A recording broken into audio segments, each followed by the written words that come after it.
Monitorização das pressões. A ECMO precisa ter as monitorizações das pressões para funcionar? Não, não precisa. É elegante, bonito, mas nem sempre precisa. Como o Felipe falou na aula dele ontem, vai escolher um lugar porque você só tem um módulo no monitor para avaliar uma pressão? Escolha avaliar a pressão pré-membrana, P2, que você consegue ter ideia do tudo que está acontecendo.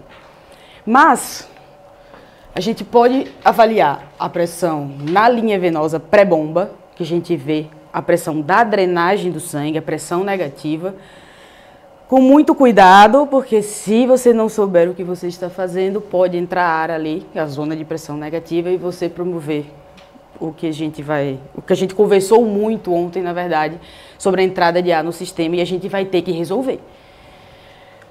A P2, que é onde a gente geralmente usa, que é a safe zone, é a maior pressão do circuito. É quando você tem uma pressão que está saindo de uma bomba, que está colocando o sangue para frente, associada a um ponto de resistência, que é o maior ponto de resistência do sistema, que é a membrana. Então você tem o maior ponto de pressão. A partir daí, a pressão vai ser menor e a gente tem a pressão do sangue do paciente em VV, que é do próprio débito cardíaco promovendo essa pressão no paciente, e da ECMO-VA o sistema inteiro. Em P3, a gente avalia a pressão pós-membrana. A pressão pós-membrana sozinha não diz muita coisa para a gente. O que diz para a gente, e o que a gente tenta mais saber, é a pressão transmembrana, o gradiente entre P2, que é a maior pressão do sistema, e P3, que é a pressão pós-membrana. Cada membrana tem a sua pressão. Então, tem que abrir a bula da membrana para saber qual que é a pressão da membrana? Tem. A membrana da Maquet tem uma, a da Eurosets tem outra e assim sucessivamente. Para você saber o que você vai esperar daquela pressão transmembrana. Essa pressão transmembrana começou a subir, há alguma coisa acontecendo. Ou se há alguma outra coisa acontecendo associada, e você vai ver a pressão membrana e a pressão transmembrana está alta, temos um diagnóstico aí mais feito que a gente vai ver quando vocês forem treinar hoje de manhã, tá? Então, você pode fazer isso nos pigtails que tem de saída, em P1, P2, P3, você pode colocar essas pressões no monitor para você ver de forma contínua, ou caso aconteça alguma coisa, alguma intercorrência com o seu paciente ou com o seu sistema de ECMO, você pode pontualmente ver essa pressão, colocar no monitor e saber o que está acontecendo. Tudo isso montado, a gente precisa saber aonde a gente quer chegar. Então, o que a gente vai setar no console? O que a gente vai colocar? O fluxo inicial do circuito vai depender do peso do paciente e de quanto ele vai precisar. Nem todo mundo que tem 70 quilos vai precisar de um fluxo de 3,5 a 4 litros por minuto. Nem todo mundo. Alguns precisam de menos, outros precisam de mais. Vai depender da demanda de O2 que esse paciente tem, para que a gente possa ofertar exatamente aquilo que ele precisa para evitar que os órgãos fiquem mal perfundidos. Esse é o objetivo, tanto na ECMO-VA quanto na ECMO-VV. E a gente precisa só monitorizar os sinais de recirculação, porque quanto mais, isso na ECMO-VV, tá? Na ECMO-VA não tem recirculação. Então, quando o paciente está em ECMO-VV, se você aumenta o fluxo, a depender da distância entre as cânulas, você pode promover essa recirculação. Você consegue ver isso, esse resultado, tanto na saturação do paciente, como até nas colorações das cânulas. A coloração da cânula fica todo mundo como um sangue arterial, um sangue bem vermelho vivo. Você consegue ver, você reduz o fluxo da ECMO e você reduz essa recirculação. E aí, se o paciente ainda assim precisar de mais fluxo, a gente vai ter que avaliar a reposição dessas cânulas para que a gente consiga dar um maior débito da ECMO e suprir as necessidades de oxigênio desse paciente. O sweep e o fluxo de gás, a gente vai primeiramente o paciente, quando a gente faz a canulação de ECMO do paciente, porque ele realmente está precisando de uma quantidade enorme de oxigênio. Então, FO2 de 100% na membrana. Depois a gente vai vendo o desmame da ECMO, como vai ser de VA e VV, não é no primeiro dia da canulação. Então você canulou FO2 de 100% para todo mundo. O sweep é uma coisa bem controversa, assim. Tem gente que começa com 0,5, né? 1 litro por minuto, só para ligar o fluxo de gás. Mas o que se orienta é a gente começar com um fluxo de 1 para 1. E a gente vai coletar uma gasometria em seguida para a gente saber como que está o paciente, que é com o sweep maior ou menor, que a gente vai lavar mais ou menos esse CO2 do paciente na membrana da ECMO. Então, o SWIP vai ser guiado pela gasometria. Sempre, 100% das vezes. Todo serviço que tem ECMO, tem eco. Às vezes a gente sabe fazer, às vezes a gente não sabe fazer, a gente sabe fazer meia boca. Então, a gente precisa de uma avaliação ecocardiográfica no primeiro momento, para a gente ter uma ideia do basal com o paciente com ECMO funcionando. A gente viu todas as alterações fisiológicas que a ECMO dá ontem. Então, pode ter alteração no eco logo em seguida da canulação, seja em ECMO VA, seja em ECMO VV. E principalmente na ECMO VA, a gente precisa saber como está funcionando o ventrículo esquerdo desse paciente, a gente precisa saber como está funcionando a válvula aórtica desse paciente. A partir disso, muita coisa pode mudar. E você vai mudar os parâmetros da sua ECMO de acordo com isso aqui. Então, do VE, a gente precisa avaliar a abertura da válvula aórtica e a distensão do VE.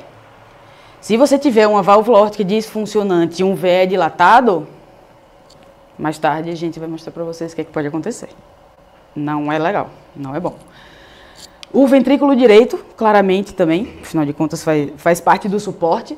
A gente precisa saber se há disfunção e se há sobrecarga dele também, que a gente vai traçar estratégias para que isso não aconteça.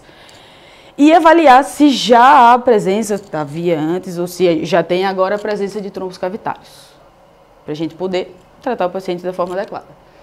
Na ECMO VV é um pouquinho mais tranquilo, mas a gente também precisa. Com a ECMO VV a gente consegue avaliar a posição das cânulas, afinal de contas a disposição das cânulas na ECMO VV mais comum, jugular femoral, a ponta da cânula da jugular a gente consegue ver, e na cava a femoral também, com a ajuda do eco.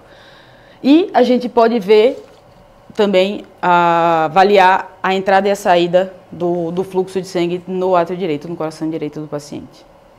Tudo bem? E aí a gente parte para os exames. Gasometrias, a gente precisa ver, avaliar a oxigenação do paciente e o funcionamento da membrana. Associado a isso, alterações metabólicas que ele possa vir a ter, tanto renal quanto respiratória. Hemograma e outros exames de rotina, de avaliação bilirrubina, função renal, tudo mais. A gente precisa fazer também nesse momento. Lembra que durante a canulação, a gente perde muito sangue. Tá? Então, a gente precisa ver se o paciente vai precisar de transfusão. Afinal de contas, o valor da hemoglobina também é responsável pela oferta de oxigênio que a gente faz para o paciente. Precisa. Eu tenho provas contrárias, Felipe. Muitas provas contrárias. Inclusive, os meninos viram ontem no vídeo lá em cima, que você não viu. E avaliar a hemólise junto com a trombocitopenia. Então, o paciente com o circuito em funcionamento, tem paciente que faz hemólise mesmo. Então, o HB vai cair e a gente tem que procurar bilirrubina, DHL, aptoglobina, a partir do momento que a gente acha que esse paciente está embolizando, para poder tentar resolver o problema.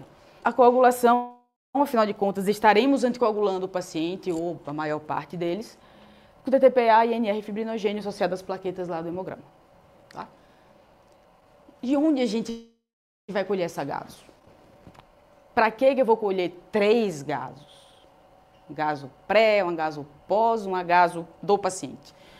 Então vamos lá, gaso pós-membrana. O que é que a gaso pós-membrana faz? Avalia, a gente usa essa gaso para avaliar a função da membrana. No começo da ECMO, teoricamente, a membrana está funcionando a todo gás. Mas a gente faz essa primeira avaliação no início da ECMO, só para ter certeza que realmente a membrana veio funcionando. A gente não tem como testar essa membrana de outro jeito. Então, a gente vai avaliar a PO2 dessa gasometria. O valor, geralmente, entre 200 e 300 milímetros de mercúrio. Acima de 300, dá para você reduzir um pouquinho o FI da membrana. Abaixo de 200, se a FiO2 não estiver em 100%, você consegue aumentar e aí usar a capacidade total dessa membrana. Ou pode estar acontecendo algum problema com ela. Não é para um gaso pós-membrana ter uma PO2 abaixo de 200 e aí 150 para baixo, é porque realmente está acontecendo algum problema com ela. E o CO2, que a gente vai avaliar a capacidade de remoção do CO2 dessa membrana.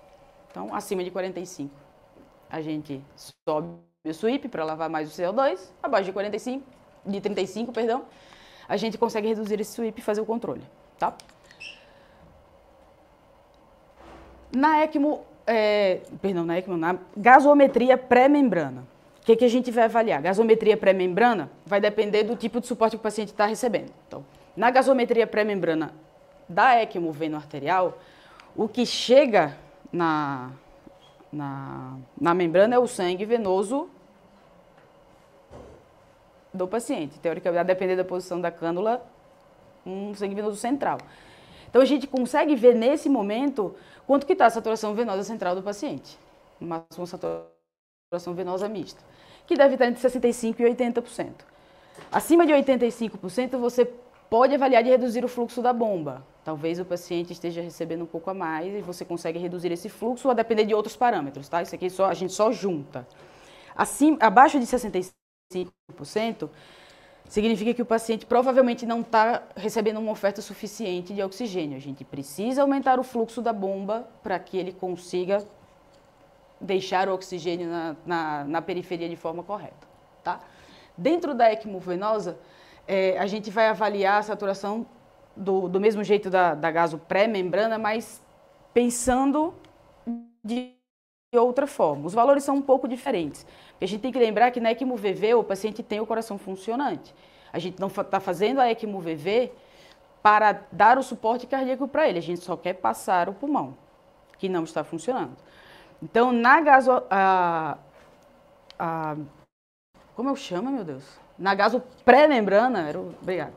Na gaso pré-membrana do paciente em ECMO VV, a gente nem avalia muito isso no dia a dia, mas você pode fazer isso com se tiver uma saturação abaixo de 80, a gente consegue aumentar o fluxo da bomba, mas geralmente a gente nem usa isso como parâmetro para aumentar ou diminuir esse fluxo. O que a gente vai ficar atento na ECMO VV é mais o que está acontecendo no paciente, na gasometria do paciente, que é o que a gente vê aqui. A gasometria do paciente na ECMO VV, a gente vai avaliar a qualidade do suporte. O que é que a gente está conseguindo fornecer para o paciente e como ele está respondendo. Então, a gente colhe uma gaso arterial, tá? A saturação, o alvo de saturação do paciente em ECMO VV é acima de 80. Ninguém aqui quer que o paciente fique saturando 100%. Ninguém. Não é isso.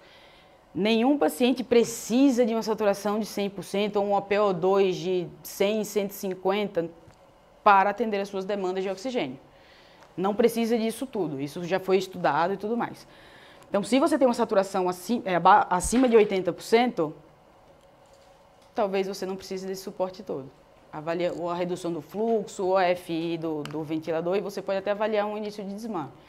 Abaixo de 80%, o paciente provavelmente está precisando de mais oxigênio, que você pode fornecê-lo tanto aumentando o fluxo quanto aumentando a FI, se houver a possibilidade de aumento de FI da ECMO, tá?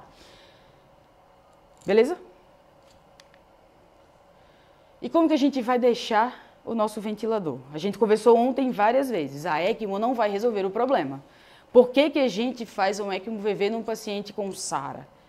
Porque a gente precisa proteger o pulmão. E a gente não está conseguindo proteger o pulmão e fornecer oxigênio para ele ao mesmo tempo. Então, agora que a gente está conseguindo fornecer o oxigênio para ele, vamos proteger o pulmão. A gente vai fazer uma ventilação ultraprotetora. Então, aquele volume corrente que a gente tinha de 6 ml por quilo de peso predito quando estava ventilando o paciente antes da ECMO, a gente vai reduzir ainda mais. 4 a 6, 2, não tem problema, deixa esse pulmão quietinho. A gente minimiza barotrauma, e não só barotrauma, a gente minimiza todos os tipos de trauma, volutrauma que você pensar quando você coloca esse paciente nessa ventilação ultraprotetora. A pressão de platô precisa estar abaixo de 25, na ventilação protetora abaixo de 30, quando ele está ventilando, aqui de 25 para baixo, e assim, a gente geralmente deixa 20, 15 para baixo. PIP entre 8 e 10 para a gente evitar que esse pulmão fique colapsado, que feche todo, então é o único parâmetro que a gente deixa um pouco mais para cima.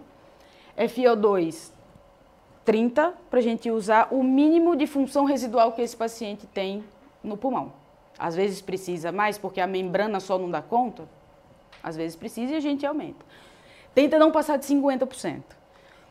deixa em 30 é o melhor dos cenários. Mas lembra que o Felipe falou da área do alveolar do pulmão, que é, sei lá, não sei quantas vezes maior do que da membrana. Às vezes não dá conta mesmo. E a gente precisa usar a função residual que esse pulmão tem.